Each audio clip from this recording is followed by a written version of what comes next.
সুপ্রিয় দাখিল নবম শ্রেণীর শিক্ষার্থীরা, আশা করি তোমরা অনেক ভালো আছো। আজকে তোমাদের জন্য অর্ধবার্ষিক পরীক্ষা 2026 সালের একটি ইসলামের ইতিহাস একটি এমসিকিউ প্রশ্ন নিয়ে হাজির হয়েছি। আশা করতে পারি এই এমসিকিউ প্রশ্নটি যদি কেউ বাসায় ভালো করে বুঝে শিখে যেতে পারে, ইনশাল্লাহ এখান থেকে সে পরীক্ষায় অবশ্যই কমন পাবে।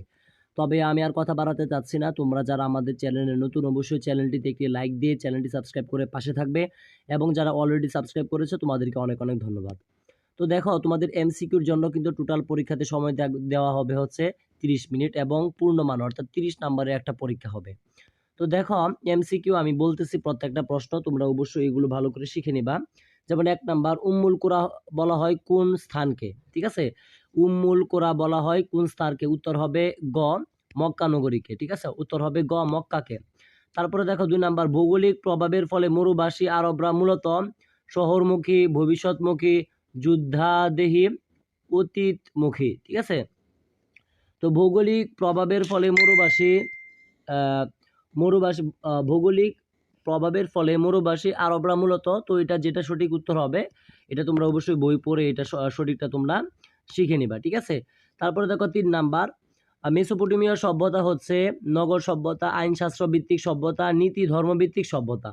তো যেটা সঠিক উত্তর হবে, তোমাদের বইয়ের মধ্যে যে মেসোপটেমীয় সভ্যতাটা আছে, এই সভ্যতাটা পড়লেই কিন্তু এটার উত্তরটা তোমরা পেয়ে যাবে। ঠিক আছে, তো তারপর দেখো 4 নাম্বার, হজরত মোহাম্মদ, তোমরা অবশ্যই এই 4 এবং 5 নং এমসিকিউ উত্তর দেওয়ার জন্য এই যে উপরে উদ্দীপকটা দেখতে পারতেছ, এটা একটু পড়ে নেবা। আমরা উদ্দীপকটা আর পড়তেছি না, ঠিক আছে, এটা একটু ভালো করে পড়ার চেষ্টা করবা। যেমন 4 নামটা দেখো, হজরত মোহাম্মদ সাল্লাল্লাহু আলাইহি ওয়াসাল্লাম গঠিত কমিটির নাম কি ছিল? আমরা সবাই জানি খ, হিলফুল ফুজল। অর্থাৎ আমার যেগুলো উত্তর জানা আছে সেগুলো আমি তোমাদেরকে বলে দিচ্ছি, আর যেগুলো আমার জানা নেই সেই ক্ষেত্রে তোমরা অবশ্যই বের করে শিখে নিবা। 5 নাম্বার দেখো, হজরত মোহাম্মদ সাল্লাল্লাহু আলাইহি ওয়াসাল্লামের গঠিত কমিটির উদ্দেশ্য ছিল নিঃস্ব, অসহায় ও দুর্গতদের সাহায্য করা, অত্যাচারীকে সাহায্য করা, ঠিক আছে, শান্তি শৃঙ্খলা প্রতিষ্ঠা করা। ঠিক আছে, তো এটা উত্তর হবে কিন্তু যে অত্যাচারীকে সাহায্য করা বলা হয়েছে, অত্যাচারীকে সাহায্য করা। তো এই ক্ষেত্রে এটার আনসার হবে কিন্তু খ নাম্বার, অর্থাৎ 1 আর 3। ঠিক আছে, খ নাম্বার উত্তর হবে। ঠিক আছে, তারপরে দেখো যে আমরা এমসিকিউ নাম্বার 7-এ চলে যাচ্ছি। কাহাতান কে ছিল? কাহাতান কে ছিল? উত্তর আরবীয়দের পূর্বপুরুষ, দক্ষিণ আরবীয়দের পূর্বপুরুষ, পূর্ব আরবীয়দের, পশ্চিম আরবীয়। তো এটা উত্তর হবে কাহাতান ছিল উত্তর আরবীয়দের পূর্বপুরুষ, ক নাম্বার। ঠিক আছে, তারপরে দেখো 8 নাম্বার, জাজিরাতুল আরব অর্থ কি? ঠিক আছে, জাজিরাতুল আরব শব্দের অর্থ হচ্ছে আরব উপদ্বীপ, খ নাম্বার উত্তর হবে এটা। তারপরে দেখো নজদ কি? নজদ হচ্ছে একটি নজদ হচ্ছে একটি উচ্চ মালভূমি, ক নাম্বার। তো আমি যেগুলো উত্তর জানা আমার কাছে সেগুলো আমি তোমাদেরকে বলে দিচ্ছি, আর যেগুলো আমি উত্তর বলবো না সেগুলো তোমরা অবশ্যই বই থেকে ভালো করে শিখে নিবা। যেমন দেখো 10 নাম্বার, আল কোরআনে বর্ণিত প্রাচীন বংশ কোনটি? এখানে আছে আদ, জাদিস, মাসুদ, সবকটি। ঠিক আছে, তো যেটা সঠিকটা উত্তর হবে তোমরা এটা বই থেকে শিখে নিবা। আমার কাছে এখন ঠিক খেয়াল হচ্ছে না, তো এটা সঠিকটা তোমরা বই থেকে খুঁজে শিখে নিবা। যেমন 11 নাম্বার, আল হারাবা কি? অপশন রয়েছে খেলার মাঠ, বিস্তীর্ণ জলাশয়, সামুদ্রিক উপকূল, একটি ক্ষুদ্র মরুভূমি। তো যেটা সঠিক উত্তর হবে সেটা তোমরা বই থেকে খুঁজে বের করে শিখে নিবা। আচ্ছা, তারপরে দেখো নিচের অনুচ্ছেদটি পড়ে 12 এবং 13 নং প্রশ্নের উত্তর দাও। তো এখানে উদ্দীপকটা দেওয়া আছে, এটা ভালো করে পড়বা। এটা পড়ার পর 12 নম্বর এমসিকিউর উত্তর দিবা। যেমন ভূপ্রকৃতির তারতম্য অনুসারে অনুচ্ছেদের অধিবাসীদের কয় ভাগে ভাগ করা যায়? অপশন রয়েছে 2 ভাগে, 3 ভাগে, 4 ভাগে, 5 ভাগে। যেটা সঠিক উত্তর হবে সেটা দেখাবা। 11 নাম্বারটা দেখো, অনুচ্ছেদের বেদুইনের অন্যতম বৈশিষ্ট্য হলো, অপশন রয়েছে নিষ্ঠুর প্রকৃতির, কম চেতনা, স্থায়ী বসবাস। তো যেটা সঠিক উত্তর হবে সেটা তোমরা শিখে নিবা। তো তারপরে চলে যাচ্ছে সরাসরি 14 নাম্বার এমসিকিউ। খেজুরের বীজ কার খাদ্য হিসেবে ব্যবহার করা হতো? এটার উত্তর হবে কিন্তু ক, উটের খাদ্য। ঠিক আছে, এখানে অপশানে আছে উটের খাদ্য, মানুষের খাদ্য, ভেড়ার খাদ্য, বানরের খাদ্য। তো উত্তর হবে ক, উটের খাদ্য।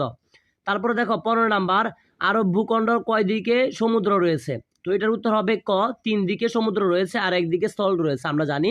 তার মানে 15 উত্তর হবে ক, 3 দিকে সমুদ্র রয়েছে। তারপরে দেখো 16 নাম্বার, মদিনায় বসবাসরত ইহুদিরা কয়টি শাখায় বিভক্ত ছিল? আমরা জানি মদিনায় বসবাসরত ইহুদিগণ 3টি শাখায় বিভক্ত ছিল। ঠিক আছে, এই যে খ নাম্বার উত্তর হবে, মানে 3টি।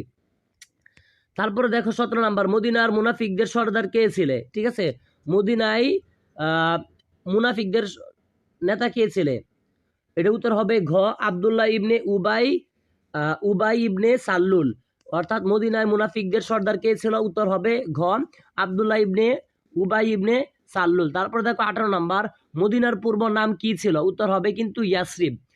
মদিনার পূর্ব নাম কি ছিল? উত্তর হবে ইয়াসরিব। তারপরে দেখো 19 এবং 20 নাম্বার এমসিকিউর বা সঠিক উত্তরের আনসার করার জন্য তোমাকে উদ্দীপকটা পড়তে হবে। যেমন 19 নাম্বার, অনুচ্ছেদের ঘটনার সাথে মহানবী সাল্লাল্লাহু আলাইহি ওয়াসাল্লাম এর কোন ঘটনার সাদৃশ্য লক্ষ্য করা যায়? উত্তর হবে যেহেতু এটা উদ্দীপক দেওয়া আছে, উদ্দীপকটা পড়ে নিবা তোমরা, এইটা এইভাবে বলা যাবে না। 20 নাম্বার, উক্ত ঘটনা মহানবী সাল্লাল্লাহু আলাইহি ওয়াসাল্লামের জীবনে পরিবর্তনে আনে, নিরাপত্তা নিশ্চিত হয়, নির্যাতন হতে নিষ্কৃত লাভ করে, সম্পদের মালিক হয়। তো যেটা সঠিক উত্তর হবে সেটা তোমরা দাগাবা। তো তারপরে দেখো 21 নাম্বার, মদিনায় হিজরত কালে মহানবী সাল্লাল্লাহু আলাইহি ওয়াসাল্লামের সাথে সঙ্গী হিসেবে কে ছিলেন? ঠিক আছে, তো উত্তর হবে কিন্তু ক হযরত আলী, দুঃখিত, উত্তর হবে হযরত আবু বকর রাদিয়াল্লাহু তাআলা আনহু, মানে গ নাম্বার। তারপরে দেখো 22 নাম্বার, মহানবী সাল্লাল্লাহু আলাইহি ওয়াসাল্লাম কি বারে মদিনায় হিজরত করেন? তো এখানে অপশন রয়েছে শনিবার, শুক্রবার, রবিবার, সোমবার। তো যেটা সঠিক উত্তর হবে সেটা তোমরা দাগিয়ে নিবা। তারপরে দেখো 23 নাম্বার, মুহাজিরিন অর্থ কি? উত্তর হবে মুহাজিরিন শব্দের অর্থ হচ্ছে সাহায্যকারীগণ। ঠিক আছে, অর্থাৎ হিজরতকারীগণ, অর্থাৎ ক উত্তর হবে ক হিজরতকারীগণ। তারপরে দেখো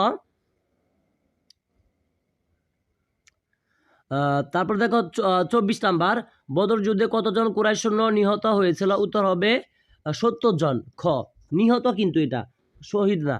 তো বদর যুদ্ধে কতজন কুরাইশ নিহত হয়েছিল? উত্তর হবে খ 70 জন। 25 নাম্বার দেখো, মহানবী হযরত মুহাম্মদ সাল্লাল্লাহু আলাইহি ওয়াসাল্লামের বিধর্মী কুরাইশদের মন জয় করেন উদারতা দিয়ে, মহানুভবতা দিয়ে, ক্ষমা সুন্দর দৃষ্টিভঙ্গি দিয়ে। ঠিক আছে, তো এইটার উত্তর হবে এটা যেটা দেখতে পারতেছো, এটার উত্তর হবে কিন্তু তোমার ঘ নাম্বার, অর্থাৎ সবকটি সঠিক হবে এটা। ঠিক আছে, আচ্ছা আমি আবারও 25 নাম্বারটা একটু আমার কনফিউজ আছে, 25 নাম্বারটা একটু তোমরা তারপরে দেখে নিও, সবগুলো হওয়ার সম্ভাবনা আছে, তারপরেও যেহেতু একটু আমি কনফিউজ আছি সেক্ষেত্রে বলবো এটা একটু দেখে নিও 25 নাম্বারটা। ঠিক আছে, শিওর হয়েও না আমি যেটা বলছি, আমি যেগুলো বলে দিচ্ছি উত্তর সেগুলো একদম শিওর, যেগুলো বলি নাই সেগুলো শিওর না। তারপরে দেখো 26 নাম্বার, সাউর হচ্ছে একটি পর্বতের নাম, স্থানের নাম, নদীর নাম, জঙ্গলের নাম। ঠিক আছে, তো সাউর হচ্ছে একটি মূলত ক নাম্বার পর্বতের নাম। তারপরে দেখো 27 নাম্বার, ইসলামী জীবন ব্যবস্থাকে প্রবর্তন করেছেন? উত্তর হবে কিন্তু ইসলামী জীবন ব্যবস্থাকে প্রবর্তন করেছেন, উত্তর হবে কিন্তু